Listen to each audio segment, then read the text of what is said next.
Itti fufneetiin jira daawwattoota keenya immoo dhimma bal'inaan ilaallu kan biraatti isin dabarsina. Baankiin Ramis ifatti hundaa'uunsaa ibsameetiin jira. Baankichi kaapitaala birrii biliyoona 2 ol qabatee hundaa'uusii ibsameera. Abbootiin aksiyoonaa 8,000 ol of jalatti qabateeti kan inni hundaa'e. Baankichi segaa siistama koor baankingii jedhamu fayyadamuu isaatiin adda akka isa taasisus hojii raawwachiisaa olaanaan baankichaa obbo Alii Ahmad himaniiru.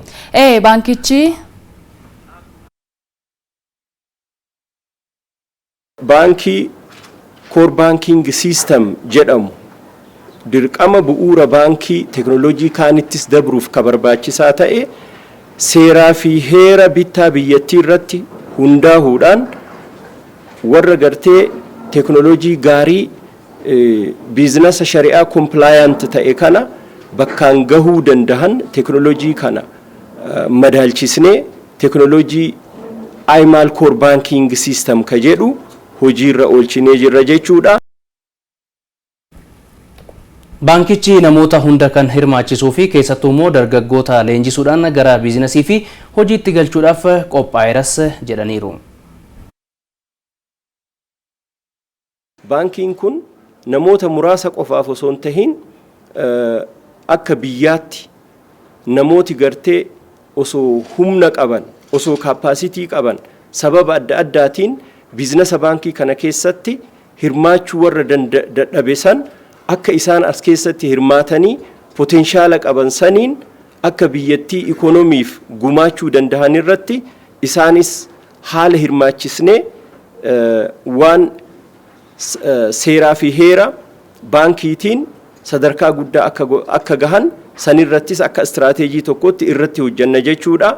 Inni biraa akka istiraateejiitti wanti kaahanne tokko biyya keenya keessatti biyya Itoophiyaa keessatti potenshaala guddaatu jira. Potenshalli humna namaa baay'ee guddaadha.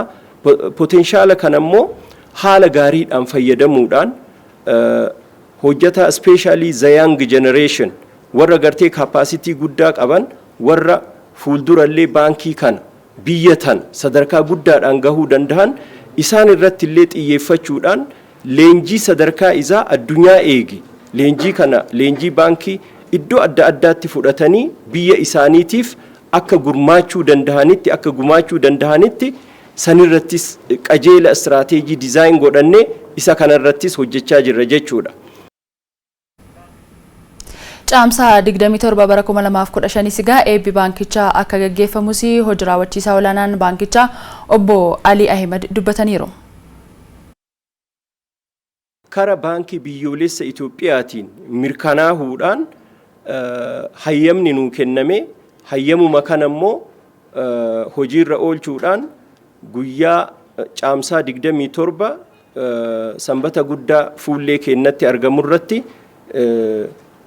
haala addaa tokkoon eebba guddaa geggeessuuf qophooynee jirra jechuudha.